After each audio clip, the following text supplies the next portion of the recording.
Hello everyone. Good afternoon, my friends. Am I audible and visible? Somebody please ping me so that I can begin with today's short session of 20 to 25 minutes. Somebody please ping me, my friends.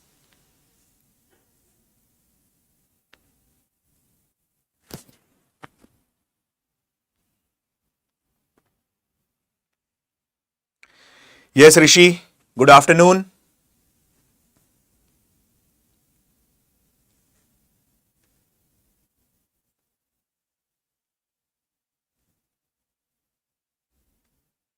Just a second, guys. Just a second. Thanks a lot, Rishi.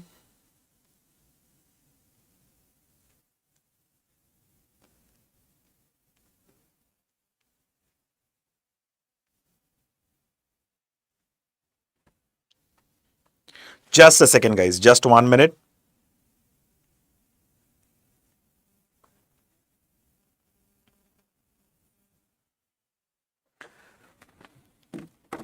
Yes. Hello, everyone. Hi, this is Alok Ojha. Welcome to StudyIQ IAS English. Yes, good afternoon, Sai ji. So hope you guys are revising the concepts because by now we have covered a lot many aspects as a part of classroom series. Like we have covered Battle of Plassey, Battle of Buxar, Third Battle of Panipat, Portuguese, then English East India Company, Dutch East India Company, French East India Company, Anglo-Carnatic Wars in quite depth and detail. Okay, so for the aspirants, those who are new to the platform, let me tell you one thing. I have already covered ancient, medieval and modern Indian history as a part of YouTube. But here I am going through the classroom series of modern Indian history again, which is in quite depth and detail. Okay, like in the past few videos, we have seen about Lord Warren Hastings in quite depth and detail. About his ring fence policy, also referred as security cell policy. Similarly, we have seen about Lord Wellesley in quite depth and detail. And the most important one, about his subsidiary alliance system, which was actually the brainchild of the French governor Dupleix. Okay? Today, we are going to discuss about the first Governor General of India, that is Lord William Bentinck. Okay? As I've told you in the start of the session itself, the session won't be much longer. It's just 20 to 25 minutes session, but an important one. So please pay attention carefully and we'll go again in a gradual step-by-step manner for easier understanding of the concept. So that the aspirants, those who are new to the platform, they can also correlate things in an easier manner. Okay, my friends? Now let's begin. William Bentinck. Now we had studied about the different charter acts in quite depth and detail, wherein we had studied about the Regulating Act 1773 and Charter Act 1833, okay, which is also referred as St. Helena Act. Now, as per Regulating Act 1773, the Governor of Bengal was designated as Governor General of Bengal. And the first Governor General of Bengal was Lord Warren Hastings. With the passage of time, as per Charter Act 1833, also referred as St. Helena Act, Governor General of Bengal would now be designated as Governor General of India. And the first Governor General of India was Lord William Bentinck. Okay? Now let's understand about the important event that took place during the time of Lord William Bentinck, or what were the works done by William Bentinck for the administration. Okay? Now what is double batta system all about, and why did Lord William Bentinck abolish foreign service allowance or double batta system? Now my friends, approximately around 1828, when William Bentinck he became the Governor General, he observed one thing, that Exchequer was already running a loss of 1 million rupees. At that time, when he became the Governor General, he decided that he is going to halve the salary of everyone. Apart from this, he is going to abolish the double batta system. Now, what is double batta system all about? Let's understand. Suppose I'm a soldier who is recruited into the Bengal army. Now I have to serve anywhere in the country. But if I have to serve apart from India, any other place in Europe, I was given extra incentive. And that was referred as foreign service allowance or double batta system. Like we had studied previously, that Britain and France are not only fighting in India, they are fighting throughout the world in the name of imperialism, in the name of colonialism. So what happens? Indian soldiers were made to fight in the European lands as well. At that particular point of time, they were given extra incentive. They were given extra allowances referred as foreign service allowance. And this system is referred as double batta system. And as we have discussed now, that when Lord William Bentinck, he became the Governor General, he observed one thing, that exchequer is already running into losses of 1 million rupees. So he halved the salary of everyone. And secondly, he completely abolished the foreign service allowance or double batta system. Another important thing that we need to remember about Lord William Bentinck, he imposed the duty on opium cultivation precisely in the region of Malwa. My friends, few days back, when I had taken a short session on Warren Hastings and Lord Cornwallis, I had discussed one statement, and that statement was of Tang Chung. And specifically, that statement goes like, China got opium, Britain got tea, and India got colonialism. So now let me tell you about the story of opium now. Now opium, it's a sticky material, and it is we get the opium specifically from the poppy trees. And opium, it was a high in demand in the European market and China because of its medicinal use, as well as it was used as in for addiction. It was a kind of a drug. So there was a very vibrant trade in the opium, and this was observed by the English East India Company. Correct? Now I'll tell you one incident. Like English East India Company, after Battle of Plassey and Battle of Buxar, that is 1757 to 1764, they acquired the Diwani rights of Bengal, Bihar and Odisha. We had discussed in quite depth and detail that after Battle of Buxar, which took place in 1764, Treaty of Allahabad was being signed by Robert Clive, with whom? Shah Alam II, who was a Mughal emperor at that time. And as a part of the treaty, Britishers got the authority of, they got the Diwani rights of Bengal, Bihar and Odisha. And the trade of opium was very vibrant, plus profit making.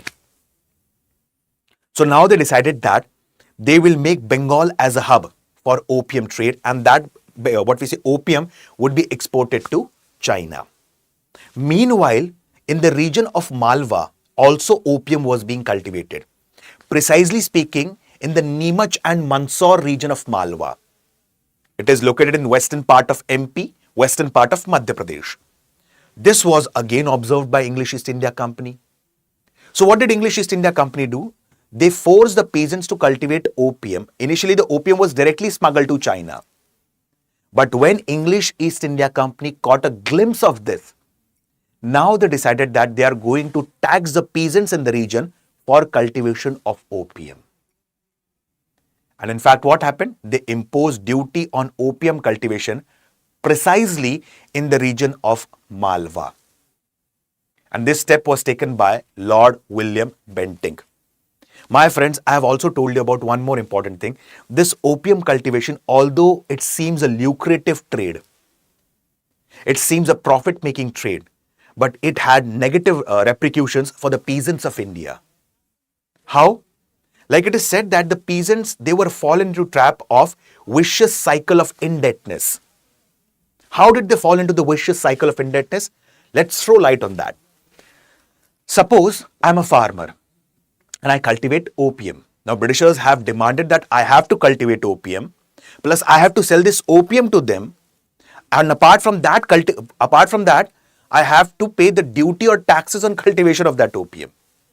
Now, whatever the tax or the land revenue that I had to pay to the company, it would be before the harvest of the opium. Why? Because specifically at that time, we had studied about one of the features of Zamindari system. As a part of Zamindari system, Zamindar acted as a middleman between company on one side and the peasants on the other side. True? So there was a rule as a part of Zamindari system wherein before the cultivation of the opium or before the harvest of the opium, Zamindar had to pay the revenue to the company. So in that case, what happens? For harvesting the crop, I require money. Okay, for taking this crop to the market, I require money. At this particular point of time, I am forced to pay the money before the harvest itself. So what will I do? I will take money on interest from money lender. So I have fallen into the trap of vicious cycle of indebtedness. So this opium cultivation actually resulted in the indebtedness of Indian peasants. So just remember one thing, William Bentinck, he imposed duty on opium cultivation precisely in the region of Malwa. Moving ahead. Abolition of sati, and everyone knows about this, correct? On 4th December 1829, sati was abolished in the entire region of Bengal. And the major credit for this goes to Rajaram Mohan Roy ji. Now, Rajaram Mohan Roy ji, he is also referred as father of Bengal Renaissance, father of Indian Renaissance, bridge between the East and the West, bridge between the past and the future, pioneer of journalism. Now, at that time, precisely in the region of Bengal, there were many middle-class intelligentsia people who were being educated, and they believed in one thing. Before getting rid of Britishers, we need to get rid of our rudimentary thoughts and traditions. And at that time, there were many social evils that was holding our society backwards. Sati system, child marriage, deeply rooted caste system, female infanticide, and so on. And at that time, Rajaram Mohan Roy, he took steps for abolition of sati. And one of the major reasons here was Rajaram Mohan Roy's specifically sister-in-law. In that case, she was forced to sit on the funeral pyre of her husband. And that inspired Rajaram Mohan Roy to fight for the rights of the women. And with the efforts of Rajaram Mohan Roy, William Bentinck banned sati in the entire region of Bengal on 4th December 1829. Clear? Moving ahead. Hope the points are clear. I am going in a gradual step-by-step manner for easier understanding of the concept. If you have any question, any query, any doubt, please feel free to ask in the comment section. Okay?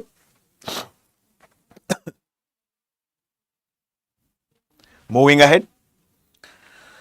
Thuggy and Dacoity Department. Now let's understand about why this department was being created. Pay attention carefully. In the northern and central part of India, there were many activities of murder. There were many activities of banditry. And specifically, at this particular point of time, Lord William Bentinck wanted to curb these all kind of activities. Okay? So, Ryu, the date was abolition of sati 4th December 1829. And I have written on the digital board, the William Bentinck's tenure was from 1828 to 1835. Is it clear, Ryu? Okay. Coming back here. So the northern part of India, precisely what happened here? In the northern part of India, specifically William Bentinck had to create Thuggy and Dacoity Department to curb the activities such as murder, banditry, and so on. So how to curb them? What steps needs to be taken? So what did he do? William Bentinck, he created this department, and to overhaul this department, an officer was being appointed. And the name of the officer was William Henry Sleeman.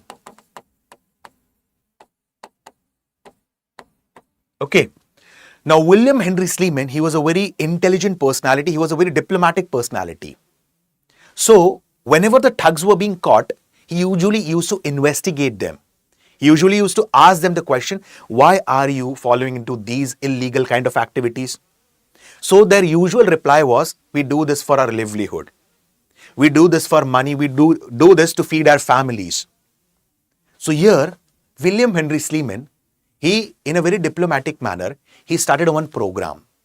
And that program was King's Evidence Program.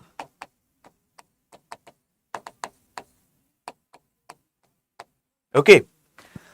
Now, as per King's Evidence Program, what used to happen, like for example, if any particular thug or dacoit, he's being caught, he's asked to share the contact details of his other gang members. And in that case, he was promised that we will try to reduce your sentence or imprisonment. We will try to provide you the jobs. We will try to provide you some relief from the government side. And under this program, King's Evidence Program, and all the thugs, they were being gathered, and a separate jail was being constructed for these thugs at a place called as Jabalpur. And this all was done under Thuggy and Dacoity Department, which was started by the first Governor General of India, Lord William Bentinck. My friends, in Madhya Pradesh, there is a village dedicated in the name of Henry William Sleeman. The name of the village is Sleemanabad. I repeat, the name of the village is Sleemanabad. Okay, you can Google this. Correct? Moving ahead, Indianization of public services. Now let's understand things in a step-by-step manner. Initially, we had seen Lord Cornwallis. Lord Cornwallis, he is also referred as father of civil services. And at that time, during his tenure, Lord Cornwallis, he started an examination of civil services for entry into company's service. Correct? Now, he also laid down westernization of public service. In very simple language, very simple words, Indians were not allowed to sit in the civil services examination. But with the passage of time, what happened? Indians were also allowed to sit in the civil services examination. And this is referred as Indianization of public services. Okay? So Indianization of public services was being laid down by whom? Lord William Bentinck. Now, I'll tell you one important aspect. The first thing that crops up in the mind of every aspirant was actually Britishers interested in educating the Indians? No. Why?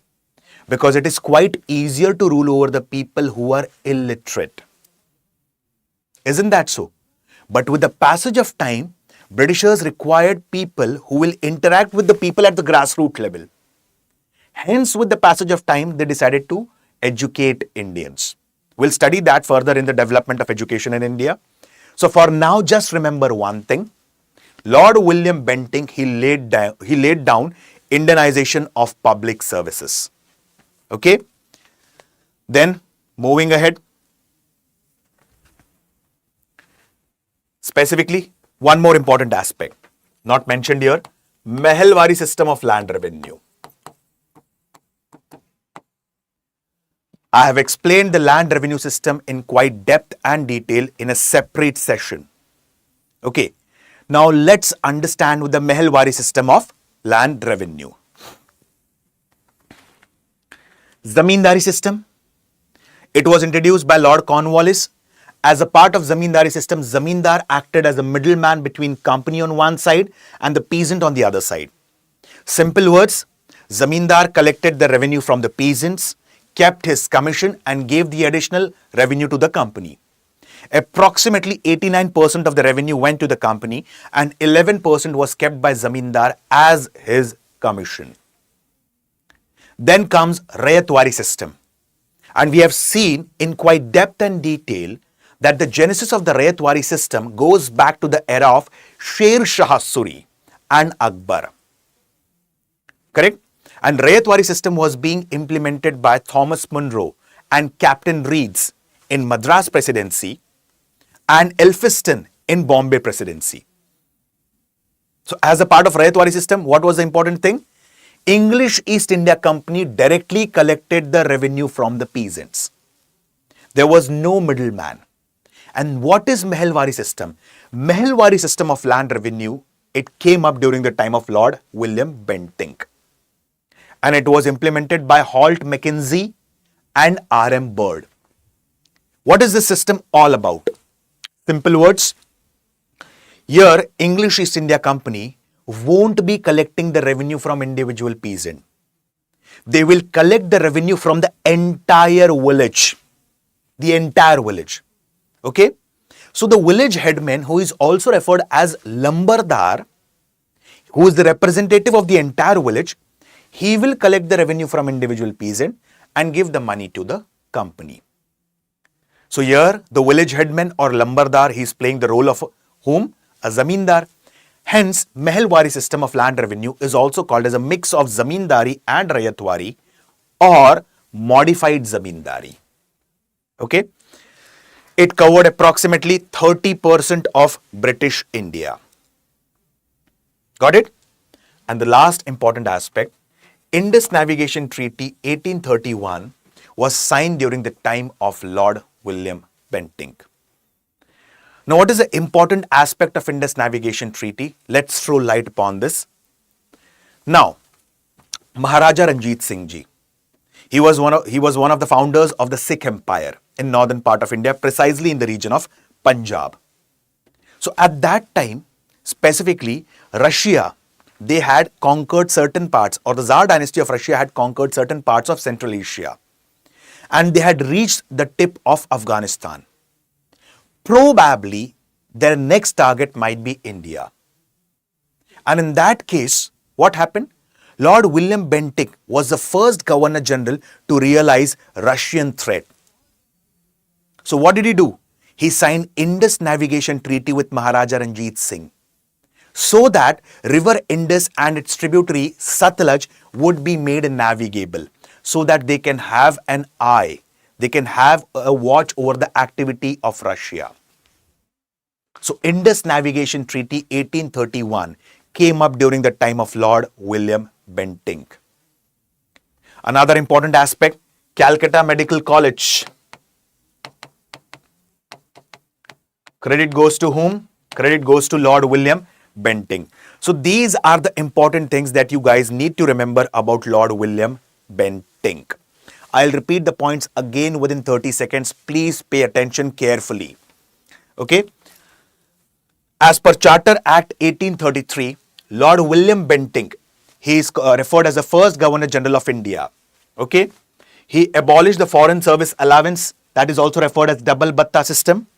He imposed the duty on opium cultivation precisely in the region of Malwa, that is western part of MP.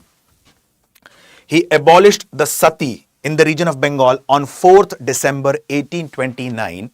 And here the major efforts was being taken by Raja Ram Mohan Roy Ji, who is also called as father of Bengal Renaissance, father of Indian Renaissance, pioneer of journalism, bridge between the East and the West, bridge between the past and the future.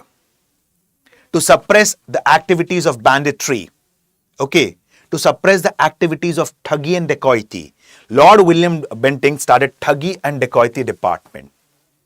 And here the responsibility of the entire department was given to Henry William Sleeman, who started King's Evidence Program.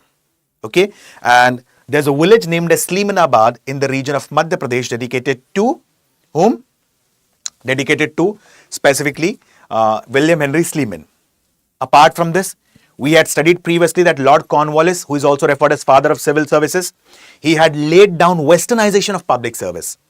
Here, Lord William Bentinck has laid down Indianization of public service. Simple words, Indians were now allowed to sit in the civil services examination. Okay, Indus Navigation Treaty, specifically, Lord William Bentinck was the first to realize Russian threat. So he signed Indus Navigation Treaty around 1831 with Maharaja Ranjit Singh Ji to make river Indus and its tributary Satluj navigable. Okay, Calcutta Medical College, credit goes to Lord William Bentinck, and the Mehelwari system of land revenue, which covered approximately 30% of British India, was being initiated or started during the tenure of Lord William Bentinck. Hope the point is clear, my friends. Okay, in the coming lectures, okay, specifically speaking, I am going to throw light on Lord Dalhousie. Lord Dalhousie, we are not only going to study about one of the important system, that is doctrine of lapse. We'll also study about what is non-regulation system. Okay, apart from non-regulation system, what is guarantee system, which was introduced in India for development of railways. So the coming section would be very important. Lord Dalhousie, he came up with specifically all sort of reforms. First passenger railway came up during the time of Lord Dalhousie. Can you observe the words that I've said, my friends? First passenger railways. I did not say first time railways came up during the time of Dalhousie. I said first time passenger railways came up during the time of Lord Dalhousie. So all these aspects would be covered in quite depth and detail in the coming session on Lord Dalhousie, again, which would be a short session of 20 to 25 minutes. Okay, my friends? Yes. So, fast track batch and the aspirants, those who are targeting for 2026. Okay. The batches are available in English, Hindi and precisely English language, which will cater to the needs of the aspirants from southern part of India and northeastern India. The batch would be starting on 25th of October 2025. That is after Deepavali or Diwali. Okay. So in that case, if you have any kind of a query, any kind of a doubt, any kind of a question, you can fill the form which is given in the description. There's a link of the form which is given in the description. So for any query, you can fill that form. The team will get back to you. Okay. So fast track batch, the prices are starting at 7,999. So use the code Alok Live specifically to get the benefits of these batches. Okay, my friends, with this, I'll stop my session for the day. See you guys tomorrow or with the next session very soon. Thank you and have a nice day. Bye-bye.